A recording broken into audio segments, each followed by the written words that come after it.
Itamar Augusto Cautiero Franco, nascido em 28 de junho de 1929 em São Paulo, tendo sua morte decretada em 2 de julho de 2011, foi um engenheiro militar e político brasileiro, mas acima de tudo foi o 21º vice-presidente do Brasil durante o governo do Fernando Collor, e após o titular ter sido afastado da presidência por um escândalo, resumidamente como um processo de impeachment, assumiu como o 33º presidente do Brasil, tendo governado entre 1992 e 1995.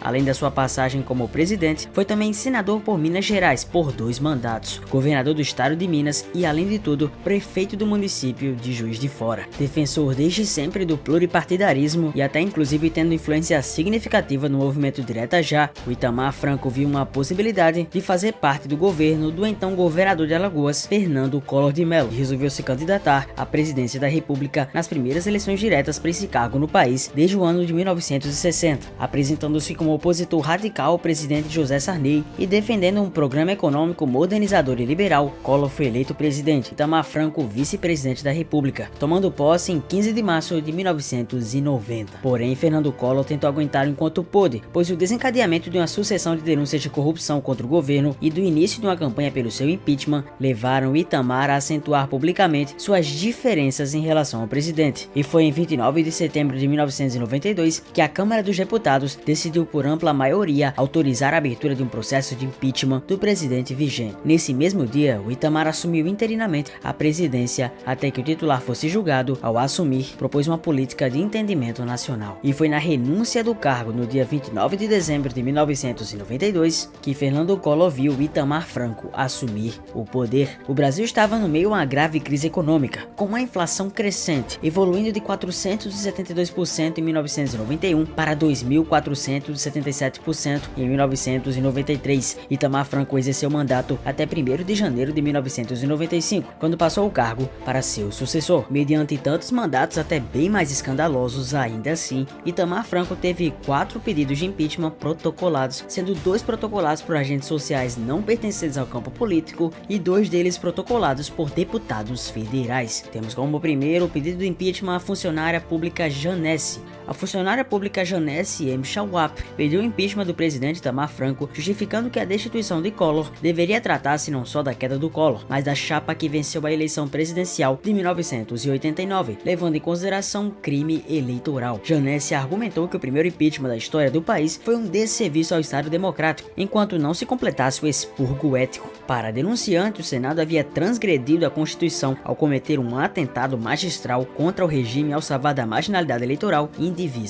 Temos também o segundo pedido de impeachment pelo jornalista Orlando Machado. O jornalista Orlando Machado Sobrinho pediu o impeachment do presidente da República, Itamar Franco, pelo seu comportamento reprovável no camarote da Liga das Escolas de Samba do Rio de Janeiro, ocasião na qual o denunciante ressalta a presença da modelo Lilian Ramos, que estaria sem calcinha, sem sutiã e sem vergonha, mostrando a genitália. O procedimento indecoroso teria sido aplaudido e incentivado pelo presidente da República. Assim, o comportamento da modelo violou os padrões ético-morais da sociedade em uma vulgarização extrema e notória, à semelhança dos cortesãos dos séculos 13, 14 e 15. Também tivemos o pedido pelo deputado Carlos Lippe. Durante o governo de Itamar, o Carlos Lippe do PDT interpôs pedido de impeachment do presidente pouco antes de seu partido desembarcar o governo, em abril de 1993. O motivo principal era o que o autor definiu como um tendencioso processo de privatização da Companhia Siderúrgica Nacional, a CSN. Segundo o deputado federal, não houve tempo hábil para que todos os interessados se colocassem em condições de participação do leilão, que deveria integrar as páginas do noticiário policial, ao invés do noticiário econômico. Dessa forma, o presidente Itamar Franco teria infringido a Constituição de 1988, passando o controle acionário de uma empresa estatal reguladora do mercado de aço, estratégica para o desenvolvimento nacional. Além de apontar a existência de falcatruas no processo, o autor utiliza a maior parte do pedido para anunciar a violação da soberania do país e denunciar a existência de grupos internacionais com interesses contrários aos nacionais. Como quarto pedido, temos o pedido feito pelo deputado Jacques Wagner. O deputado Jacques Wagner do PT da Bahia solicitou também o mesmo processo, este que foi feito contra o presidente e o seu chefe da Casa Civil, alegando que estes utilizavam a máquina do Estado para beneficiar a campanha de FHC, PSDB. A acusação estava fundamentada no vínculo de FHC à medida provisória do Plano Real, emitida pelo chefe da Casa Civil, Henrique Heergreaves. Diante disso, é utilizada a argumentação da utilização de verbas por Itamar e seus ministros em favor da candidatura de FHC, o que é proibido pelo artigo 377 do Código Eleitoral. Ademais, a indicação do comportamento incompatível com a dignidade e o decoro das funções, mediante a interpretação do artigo 9, item 7 da Lei 1079/50. Wagner sabia que o pedido de impeachment não prosperaria há poucos meses da eleição e da sucessão presidencial. O seu objetivo era somente corroer a imagem do governo Itamar e dos tucanos para beneficiar o Lula do PT, que aparecia em primeiro lugar nas pesquisas de intenção de voto. Agora vamos para Michel Miguel Elias Temer Tulia. Tá reconhecendo o nome? Se não, Michel Temer, advogado, professor, escritor e político brasileiro, filiado ao MDB, Movimento Democrático Brasileiro. Foi o 37º presidente do Brasil de 31 de agosto de 2016 a 1º de agosto de 2019, empossado após o impeachment de Dilma Rousseff. Até uma curiosidade, pois aconteceu quase na mesma proporção que o impeachment do nosso querido Fernando Collor. Anteriormente, ele tinha sido o 24º vice-presidente do Brasil entre 1º de janeiro de 2011 e 31 de agosto de 2016, sendo o terceiro vice-presidente membro do MDB que chegou à presidência da República sem ser eleito diretamente para o cargo, após José Sarney e Itamar Franco. Tendo tanto a carreira política como também uma carreira jurídica, ele foi deputado federal de 1995 a 2010, presidente da Câmara dos Deputados de 1997 a 2001, chegando até mesmo a lançar sua pré-candidatura no governo do estado de São Paulo para as eleições de 2002. Mas foi realmente quando foi o vice-presidente da Dilma Rousseff que, após um impeachment extremamente polêmico após algumas pedaladas fiscais acusadas pela Dilma e após o Senado instaurar processo de impeachment de Dilma em 12 de maio de 2016, a aprovação disso fez com que Temer assumisse não somente interinamente o governo, como que seria durante até 2018. Em 2017 é aí que começou o problema. Ele tornou-se o primeiro presidente da história do Brasil a ser denunciado ao STF no exercício do mandato por suspeita de corrupção passiva. Alvo de críticas, instabilidades, controvérsias e polêmicas, a vida de Michel Temer no comando do Brasil foi repleta de muitas polêmicas, sendo principalmente acusado de trair o seu principal braço direito. É quase impossível de contar e até de mensurar a maneira e a forma, além do número, pelos quais Michel Temer foi inclusive pedido expressamente para ser impeachmentado, já que Dilma foi alvo de mais de 60 pedidos de impeachment em cerca de 5 anos e meio de mandato, e com menos tempo que isso, ele teve mais de 30 requerimentos contra si, superando a antecessora em termos proporcionais,